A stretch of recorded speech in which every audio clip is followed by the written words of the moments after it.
The composite function. ठीक है, composite function जो है कॉन्सेप्ट, ये कोई मुश्किल कॉन्सेप्ट नहीं है, बड़ा सिंपल सा कॉन्सेप्ट है। तो जैसा कि मैं आपको बताता हूँ, क्योंकि इसमें दो तरह की चीज़ें आपने कंपोजिट फंक्शन में देखनी होती हैं। एक चीज़ होती है कि हमें जब वैल्यूज़ दी होती हैं उसमें हम कैसे सॉल्व करेंगे, और दूसरी चीज़ होती है कि जब आपके पास वेरिएबल होता है तो उसको कैसे सॉल्व करना है। ये दो चीज़ सीख लें तो बाकी आगे क्वेश्चन में कोई मसले वाली बात नहीं होती। लेकिन इससे पहले मैं ज़रा ये आपको इंट्रोडक्शन कंप्लीट कर दूं कि जैसे y is equal to F of X लिखा जाता है। कल हमने जो पॉइंट्स डिस्कस किए थे ना, वो डोमेन के थे, और डोमेन के बारे में हमने ये बात क्लियरली की थी कि this is the value of x. फिर उसके बाद हम जब दूसरी चीज़ देखते हैं तो वो आ जाता है रेंज की वैल्यू। तो रेंज के बारे में हमने कहा था कि this is value of Y, और y को हमने क्या रखा हुआ है, एफ ऑफ एक्स। तो इसका मतलब है कि एफ ऑफ एक्स को भी रेंज कह सकते हैं और y को भी रेंज कहा जा सकता है। अब जैसा कि ये क्वेश्चन है ना, तो जो हम ये लिख रहे हैं कि डोमेन की वैल्यू x है, तो f फंक्शन है, ब्रैकेट में x लिखा हुआ है। ये जो ब्रैकेट में वैल्यू लिखी हुई है ना, ये आपके पास बेसिकली डोमेन की वैल्यू होती है। मतलब ये हुआ कि हम इसको कहेंगे कि दिस इज़ डोमेन। अब यहाँ से आप इसको अंडरस्टैंड करें कि फंक्शन के साथ ब्रैकेट के अंदर जो लिखा होता है वो डोमेन होता है। जब आप डोमेन को एक्स की जगह पुट करते हैं ना, तो वो आपके पास रेंज का आंसर देता है। मसलन अब मैं यहाँ पे जैसे ये क्वेश्चन लेता हूँ। अब देखें, इस क्वेश्चन में हम अगर आगे चलते हैं, एफ ऑफ एक्स दिया हुआ है X square plus six, G of x की वैल्यू ये दी हुई है और X is greater or equal to three. यानी इसका मतलब है कि ये जो वैल्यू है ये है basically domain of a function. ये डोमेन ऑफ जी बन रहा है क्योंकि फंक्शन जी का आ रहा है। जैसे हम ए पार्ट लिखें तो हमने फाइंड करना है एफ जी ऑफ सिक्स, ये फाइंड करना है। ठीक हो गया। अब देखो कि ये जो सिक्स है ना, इसको हम कहेंगे कि सिक्स इज डोमेन ऑफ जी। ठीक। अब देखो, अब जी ऑफ सिक्स कर दो। आपके सामने ऊपर फंक्शन लिखा हुआ है, ये मैं मार्क कर रहा हूँ। ठीक है, ये फंक्शन है। इस फंक्शन में x की जगह पे 3 की वैल्यू आपने पुट कर देनी है। देखें, इस फंक्शन में अगर हम x की जगह पे इसकी वैल्यू पुट करें तो ये बनता है 6 प्लस 3 स्क्वायर रूट और माइनस 2। ठीक हो गया। ये देख लो, ये x है। इस x की जगह पे ये जो डोमेन की वैल्यू है ये पुट होगी। 6 प्लस 3 9, 9 का स्क्वायर रूट 3, 3 माइनस 2 इज़ 1। इसका मतलब ये हुआ कि g ऑफ 6 की वैल्यू आ गई 1। अब आप क्वेश्चन पे आ जाएं। क्वेश्चन क्या था, एफ जी ऑफ 6। देखें, जी ऑफ 6 आपने क्या निकाल लिया, 1।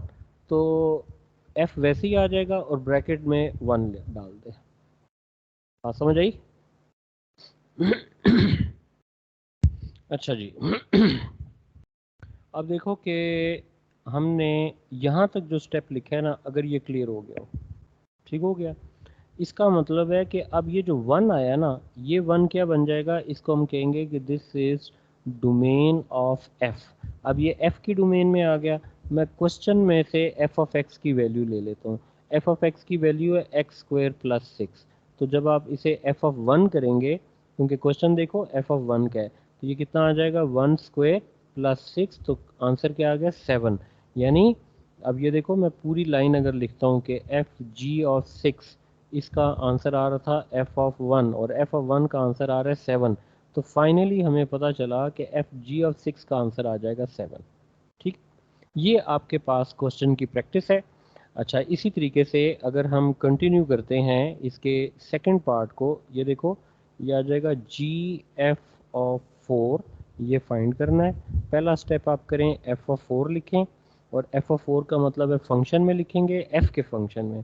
तो एफ में 4 square plus 6, 4 square 16, 16 plus 6 is 22।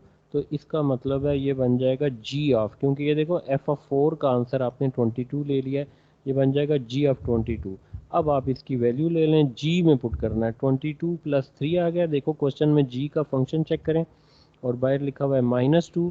तो इसको सिंप्लीफाई करेंगे, स्क्वायर रूट 5 -2, और इसका आंसर आ जाएगा 3। ये आपके पास कंप्लीट स्टेप बनते हैं। इसी तरीके से अगर मैं सी पार्ट लेता हूँ, वो एफ ऑफ -3 कहता है, एफ ऑफ -3 है। तो आपने सबसे पहले एफ ऑफ -3 लेना है। यानी -3 को f वाले फंक्शन में पुट करना है, वो आ जाएगा -3² और साथ क्या आ गया +6, 3 स्क्वायर 9, 9 + 6 आ गया 15। अब आप इस 15 को फंक्शन में पुट करें, यानी ये देखें ये f ऑफ -3 आ गया 15, तो आप लिख दें f ऑफ 15 और 15 को f वाले फंक्शन में पुट करें तो 15² + 6 ये आ जाएगा 225 + 6, फाइनल आंसर आ जाएगा 231। लें जी, मैंने क्वेश्चन नंबर 1 के तीनों पार्ट्स आपके सामने सॉल्व कर दिए हैं। आप मुझे अब ये बताएं कि अगर इसमें कोई कन्फ्यूजन है तो वो मुझसे डिस्कस कर लें। जी, यहाँ तक कोई क्वेश्चन, कोई चीज़ पूछने वाली हो जो कि आप चाह रहे हो कि हम पूछ लें? जी, ओके। देखें कि अब मसलन मैं आपसे ये वाली बात करूं कि अब हम थोड़ा सा देखते हैं कि फंक्शन को h आ गया x की फॉर्म में कैसे लेते हैं। x अप्रोचेस टू 2x + 3, फिर इसी तरह g, फिर ये देखें डॉट्स पड़े हैं, इसे कोलन बोलते हैं और ये आ जाएगा, ये फंक्शन है, ठीक है। जब वो इस तरह फंक्शन को नोटेशन दी होती है ना, तो हम सबसे पहले उसको लिखते हैं f ब्रैकेट x, यानी ये बन जाएगा f ऑफ x और आगे फंक्शन क्या आ गया 2x + 3। इसी तरह g ऑफ x की वैल्यू आ गई 12/1 - x। आपने फाइंड करना है जी एफ ऑफ एक्स, पहले तो ये फाइंड करना है। अब आप ये देखो, पिछले क्वेश्चन में उसने डोमेन में x की जगह पे कोई कांस्टेंट नंबर दिया होता था, अब आपके पास आ गया x। इसका तरीका बहुत आसान है, मसलन मैं अब लिखूंगा जी एफ ऑफ एक्स करूंगा, तो ये देखो ये जो पूरा फंक्शन है एफ ऑफ एक्स का, ये कैसे लिखेंगे, पहले जी लिखें और ब्रैकेट में पूरा एफ ऑफ एक्स लिख दें, ये एफ ऑफ एक्स फंक्शन आ गया, ठीक है। अब ये जो पूरी वैल्यू है ना, ये क्या बन जाएगी, यानी 2x + 3, पूरा 2x + 3, this becomes the domain of g, ये g के डोमेन में आ जाएगा। अब देखो g फंक्शन ये बन रहा है और डोमेन की कोई भी वैल्यू वो x की जगह पुट होती है, इस x की जगह, बाकी सब वैसे ही आएगा, यानी 12 भी वैसे ही आएगा, ओवर आ जाएगा, 1 भी आएगा माइनस, और x की जगह पे आ जाना है 2x + 3। अब आप इसको सिंप्लीफाई कर लें, 12/1 - 2x - 3 आ जाएगा और ये बन जाएगा 12/- 2x एंड -2, ये बन जाना है। तो ये आपका आ जाएगा आंसर। अब ये था ए पार्ट, और इसी तरीके से जब बी पार्ट आप करेंगे कि solve the equation g F of x is equal to 2, तो देखो g of f x a part में आपने फाइंड कर लिया है, उसकी जगह वैल्यू ली -2x -2 और इसको इज इक्वल टू 2 कर दिया। ये देखें कि ये जो पूरा जी ऑफ एक्स फंक्शन है, ये पिछले पार्ट में ये फाइंड किया है, इस पूरे फंक्शन को इससे रिप्लेस कर दिया और इक्वल टू ये 2 था तो इक्वल टू 2 कर दिया, क्योंकि अगर आप वर्ड देखें सॉल्व आ रहा है, यानी सॉल्व का मतलब होता है आपने सिंप्लीफाई करना होता है और एक्स का आंसर निकालना होता है। आप क्रॉस मल्टीप्लाई कर दें इसे, तो ये बन जाना है 12 इज इक्वल टू -4x -4, और 4x को पॉजिटिव कर दें, -12 -4 16 और डिवाइड करेंगे तो -4, ये आ जाएगा x का आंसर। क्वेश्चन नंबर 5 करें। देखिए जी, अब इस क्वेश्चन में आपने शिदा इसको लिखा ना कि ए पार्ट में एच ऑफ एक्स, तो देखो एच ऑफ एक्स का फंक्शन है 2x + 5, यहाँ पे आपने ये गलती की है कि जी एच ऑफ एक्स आप जैसे फाइंड करना चाह रहे हैं, आप लिखेंगे जी और इस एच ऑफ एक्स की जगह उसका फंक्शन लेना है। ये फंक्शन क्या आ रहा है 2x + 5, ठीक है। ये लें, यहाँ पे आप थोड़ी देर के लिए सोचें और इसके बारे में अपने माइंड में इसको क्लियर करें कि दिस इज डोमेन ऑफ जी। अब ये जी का डोमेन है, इसका मतलब है जब ये डोमेन ऑफ जी हो जाएगा तो जी फंक्शन आप देखें क्या है, जी फंक्शन की वैल्यू आ गई x² - 2। ये देखो ये ब्रैकेट में ना ये जो x है ना, ये बेसिकली है डोमेन ऑफ जी। अब आपने इस x को इस 2x + 5 से रिप्लेस करना है, क्योंकि आपने फाइंड ये करना है, तो आप क्या लिखेंगी कि 2x + 5 इज इक्वल टू, ये आ जाएगा 2x + 5, ये स्क्वायर हो गया और -2। सिंप्लीफाई करना चाहें तो कर सकते हैं, वरना आप क्वेश्चन को यहीं पे स्टॉप कर सकते हैं, ठीक हो गया। एक क्वेश्चन जो है ना इसमें एक और करते हैं, तो ये लें जी, अब कैलकुलेशन पे देखते हैं कि आप लोग कैलकुलेशन किस तरह की करते हैं। ये आ गया जी क्वेश्चन नंबर आपका 8 है, और लें जी इस क्वेश्चन को अब आप ट्राई करें। अच्छा जी, एफ ऑफ एक्स आ गया, ये जी ऑफ एक्स वो आ गया। जी एफ ऑफ एक्स आपने लिखा, जी की जगह आपने एक्स प्लस 1/2 लिखा, ठीक हो गया, यहाँ तक बात सही होगी। और अब देखें, ये जो है ना, ये जो ब्रैकेट है ये क्या बन जाएगा, this becomes the domain of जी। अब जी का डोमेन होगा ना, तो आप देखें जी ऑफ एक्स जो फंक्शन है उसमें 2x+3/x-1, मसलन मैं अगर जी ऑफ 2 करता हूँ तो होता क्या है, ये जो वैल्यू है ना एक्स की, मैं इसको हाईलाइट कर देता हूँ ताकि ज़रा, ये एक्स, ये डोमेन होता है। अब जहाँ जहाँ एक्स आएगा ना वहाँ पे डोमेन की वैल्यू पुट करते हैं। जैसे मैंने आपकी अंडरस्टैंडिंग के लिए जी ऑफ 2 लिया है, ये जस्ट फॉर अंडरस्टैंडिंग है। तो 2 को आप कहाँ पुट करेंगे, देखें 2 ब्रैकेट 2 और +3, नीचे कहाँ पुट करेंगे 2-1, एक्स की जगह पुट हुआ है। अगर यही क्वेश्चन हम लेते हैं तो आप देखें कि ये जो आपका स्टेप आया था, ये वाला, ये देख लो एरो नज़र आ रहा है ना, मैंने ये वाला लिखा है। ये स्टेप आपका बन रहा है जी ऑफ x+1/2। इसका मतलब है ये जो हाईलाइटेड पोर्शन है ना एक्स का, जो ग्रीन कलर से हाईलाइट किया है, यहाँ पे x+1/2 आएगा। बाकी इसके अलावा जितनी टर्म्स है सब वैसी मौजूद रहेंगी। देखें, ये ओवर की लाइन आ गई, ये लिखा 2 और 2 के साथ आपने लिख दिया x+1/2 ब्रैकेट क्लोज और +3 आ गया। नीचे x-1, x की जगह पे आ गया x+1/2 और -1, ऐसे करके होना। अब आप इस 2 को इस 2 से कैंसिल कर दें और जो वैल्यू सिंप्लीफाई होके आती है उसे लिख दें x+1+3 डिवाइडेड बाई, इसका नीचे जो है ना एलसीएम लेंगे ना, क्योंकि इसने इससे मल्टीप्लाई होना है। तो ये देखो 2 एलसीएम लिया तो ये आ जाएगा x+1 एंड -2। तो ये जो वैल्यू बनेगी ये बन जाएगा जी x+4 और इधर क्या आ जाएगा x-1/2। अब ये जो डिनोमिनेटर है ना ये फ्लिप होना है, क्योंकि इसको आप ऊपर लेके जाएंगे। जब आप इसको ऊपर लेके जाएंगे ना तो ये फ्लिप हो जाता है, मल्टीप्लाई बाय 2/x-1। ठीक है, नीचे का फ्रैक्शन ऊपर जाता है वो उलट जाता है 2/x-1। तो इसका मतलब है ये चीज़ बन जाएगी 2x+4/x-1। अब देखें उसने ये कहा solve G F of x is equal to 1, यानी जी एफ ऑफ एक्स निकालना था। ये आपका जो फाइनल स्टेप बना है जी एफ ऑफ एक्स, ये आ गया। तो इसका मतलब क्या हो जाएगा कि जैसे क्वेश्चन में आपने सॉल्व करना था कि g F of x is equal to 1, f g F of x की जगह पूरी जो सिंप्लीफाइड फंक्शन है वो लिखा और इज इक्वल टू 1। अब आप इसको क्रॉस मल्टीप्लाई करते हैं, क्रॉस मल्टीप्लाई करें तो ये बनता है 2x+8, this is equal to x-1। ये आ जाएगा 2x -x-1 and -8, x is equal to -9। ये इसका आंसर आ गया। तो इसका मतलब है कि कंपोजिट फंक्शन में अभी हमें मज़ीद प्रैक्टिस की ज़रूरत है। चलें मैं अब आपको ये क्वेश्चन देता हूँ, आप ये लें, एक और क्वेश्चन की प्रैक्टिस करें और कोशिश करें कि ये वाला लें जी। ये x+1/2 x+1 आ गया। ठीक है, तो इसमें मैं आपकी आसानी के लिए ना फंक्शन में ये देखें डोमेन को हाईलाइट कर देता हूँ, यानी जो भी कुछ पुट होगा वो डोमेन में पुट होगा। अब देखो क्वेश्चन था एफ ऑफ एक्स, पहले कहते हैं एक्सप्रेस करना है एफ ऑफ एक्स निकालना है।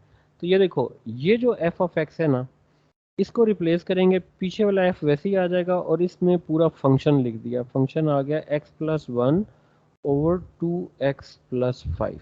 अब जैसे कि मैंने आपको बताया था, यहाँ आप सोचेंगे कि what is this, this is domain of F. Domain of F mean it will replace the highlighted x. तो अब ये अबव लाइन में देखें कि जो हाईलाइट किया हुआ है एक्स, उसकी जगह पे, यानी ये देखो ये ओवर की लाइन डाल दी मैंने। अब x की जगह पे मैं लिखता हूँ x+1/2x+5 और ये डाला +1, नीचे कितना आ गया जी, ये देखें। अब नीचे x की जगह से देखो ये 2x लिखा है तो x हाईलाइट हो रहा है, तो ये 2 लिखा, फिर x की जगह ये पूरी ब्रैकेट डाली x+1/2x+5 और फिर ये +5 आ गया आगे। ठीक है, यहाँ से देखते हुए पूरी चीज़ कंप्लीट की। जब आप ये कर लेंगे ना, यहाँ आपकी कैलकुलेशन इन्वॉल्व हो जाएगी, यानी इसका मतलब है कि आप अच्छे तरीके से कैलकुलेट करें, मिस्टेक ना हो तो आपका क्वेश्चन सॉल्व हो जाएगा। ये लें जी, अब देखो ये 2x+5 एलसीएम आ गया, ये बन जाएगा x+1 प्लस ये आ जाएगा 2x+5। और इधर से ये ले लें, ये बन जाएगा 2x प्लस 5। ठीक है, इस 2 ने ऊपर मल्टीप्लाई होना है तो ये आ जाएगा x प्लस 1 और 5 ने इससे मल्टीप्लाई हो जाना है कि 2x प्लस 5। अब आप एक लाइन और लिखें ताकि सिंप्लीफाई हो जाए। देखें ज़रा, आप देखो ज़रा मैंने सही लिखा?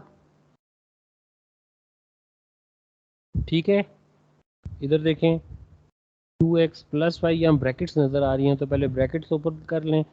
2x प्लस 2 फिर 5 मल्टीप्लाई होगा, 5 2 ज़ा 10x एंड 5 5 ज़ा 25।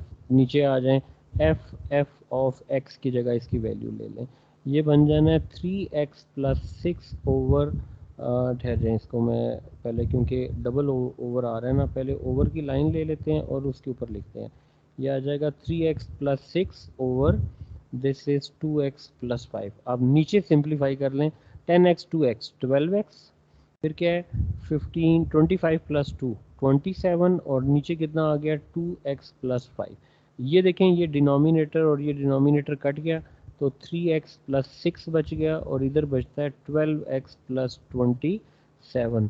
3 को हम कॉमन ले सकते हैं तो ये बनता है x प्लस 2 और इधर भी 3 कॉमन ले सकते हैं, ये बनता है 4x प्लस 9। 3 को 3 से कैंसिल कर दिया, ये लें जी, ये बन जाएगा x plus 2 over 4x plus 9। ये लें, ये आपके पास आ गया जी कंप्लीट क्वेश्चन। ठीक हो गया जी। लें जी, ये कंपोजिट फंक्शन में ना ये चीज़ें मैंने आपके साथ इसमें डिस्कस कर ली। अब यही चीज़ें साथ चलेंगी, आपने 2 क्वेश्चन को टच नहीं करना, क्वेश्चन नंबर 2 ना करें और क्वेश्चन नंबर 10 ना करें। 2 क्वेश्चन अभी नहीं करने, नोट कर लें इस एक्सरसाइज में। 2B एक्सरसाइज में सारे क्वेश्चन करेंगे लेकिन 2 और 10 छोड़ दें अभी, क्योंकि अभी आपकी प्रैक्टिस की ज़रूरत है। पहले आप वो प्रैक्टिस करें और उसके बाद फिर आप इस पे आएंगे। नहीं जी, ये जो क्वेश्चन है ना, ये एग्जाम स्टाइल क्वेश्चन है। पहला ए पार्ट है कि find the set of values of x for which F of x is greater और इक्वल टू 7। ए पार्ट आपके ख्याल में क्या करना चाहिए? देखो एफ ऑफ एक्स, ये देखे ना, ये एफ ऑफ एक्स है, ये एफ ऑफ एक्स है, इसकी वैल्यू उठा दो, क्या बन जाएगा? एक्स स्क्वेयर आ जाएगा, माइनस 2x आ जाएगा, प्लस 4 ग्रेटर और इक्वल टू 7। इसको सिंप्लीफाई करें तो this is equal to X square minus 2x minus 3 greater और इक्वल टू 0। तो X square minus 3x plus X minus 3 greater, mid term break कर दिया, 3 का टेबल जा रहा है 3x के साथ, तो x कॉमन ले लें तो ये बनता है x माइनस 3, यहाँ पे प्लस 1 आ जाएगा और x माइनस 3 ग्रेटर और इक्वल टू 0। ये क्या बन जाएगा x प्लस 1 और ये कितना आ जाएगा x माइनस 3 ग्रेटर और इक्वल टू 0। आप जब लेट करके इक्वल करते हैं तो x का एक आंसर -1 आना है, एक +3 आना है। ठीक है, अब मैंने यहाँ पे तरीका बताया था, आपने क्या करना है, एक बड़ी वैल्यू लेनी है, बड़ी वैल्यू क्या है 3 और छोटी वैल्यू क्या है -1। यहाँ पे साइन देखें कौन सा है, ग्रेटर और इक्वल का साइन है। मैंने क्या तरीका बताया था, बड़े से बड़ा और छोटे से छोटा, यानी x इज़ ग्रेटर देन 3 हो जाएगा और x इज़ लेस और इक्वल टू -1। ये आपके पास ए पार्ट सॉल्व हो गया, इनइक्वालिटी निकल आई। अब हम आते हैं इसके बी पार्ट पे। वो कहता है एक्सप्रेस करें X square minus 2x plus 4 in the form of x minus A whole square and plus B. इस फॉर्म में कन्वर्ट करना है, -1 स्क्वायर 1 आ गया और +4 आ गया, तो ये आसान है, तो ये बन जाएगा x माइनस 1 स्क्वायर प्लस 3। देखिए सी पार्ट जो है ना, वो बेसिकली रेंज फाइंड करनी है, तो मैंने आपको बताया था रेंज फाइंड करने का बेस्ट तरीका ग्राफ बनाए। जब क्वाड्रेटिक के ग्राफ की बात आएगी तो आपको टर्निंग पॉइंट चाहिए होगा, तो टर्निंग पॉइंट के लिए आप फार्मूला लेते हैं a into x minus H square और प्लस के। इसका मतलब है a की वैल्यू 1 आ गई, माइनस एच माइनस 1, एच की वैल्यू 1 और k की वैल्यू 3, यानी टर्निंग पॉइंट आ जाएगा 1 एंड 3। अगर आप एक रफ स्केच कर लें कि आपका ग्राफ कैसा बनना चाहिए तो आप बस उसको आइडिया लगा सकते हैं कि ये चीज़ कैसे होगी। मसलन ये मैं लेता हूँ जी 1 ले लेता हूँ, ये 3 ले लेता हूँ, ये पॉइंट आ गया 1 एंड 3। फिर coefficient of x square main question में देखता हूँ तो ये पॉजिटिव है, यू शेप का ग्राफ है, ग्राफ ने यहाँ से ऐसे ऊपर जाना है और ग्राफ ने यहाँ से ऐसे ऊपर जाना है। क्योंकि हमने रेंज निकालनी है, रेंज क्या है, इस ग्राफ का मिनिमम पॉइंट ये आ रहा है जो कि 3 है और ग्राफ इस 3 से ऊपर है। देखें ग्राफ ऊपर की तरफ जा रहा है, तो इसका मतलब है रेंज आप लिखेंगे, जब इसमें रेंज निकालेंगे तो आप कहेंगे कि y इज़ ग्रेटर और इक्वल टू 3, या आप y की जगह f of x is greater or equal to 3, दोनों फॉर्म में रेंज लिखी जाती है, तो ये आपकी रेंज भी आ जाएगी। लें जी, ये आपका एक क्वेश्चन मैंने एक्सरसाइज कंप्लीट की है। अब आपको यहाँ पे प्रैक्टिस की ज़रूरत है, क्योंकि अगली एक्सरसाइज में हमें ये चीज़ क्विकली रिक्वायर्ड होगी। तो मैं आज आपको यही एक्सरसाइज दे रहा हूँ। अब इस एक्सरसाइज को सारे को कंप्लीट करें, प्रैक्टिस करें, पीछे आंसर मैच करें, और कल के लिए आप बिल्कुल इसमें रेडी होके आइएगा, फिर हम यहाँ से आगे बढ़ेंगे। ठीक हो गया जी? चलें जी। ओके बच्चों, अल्लाह हाफिज़, टेक केयर।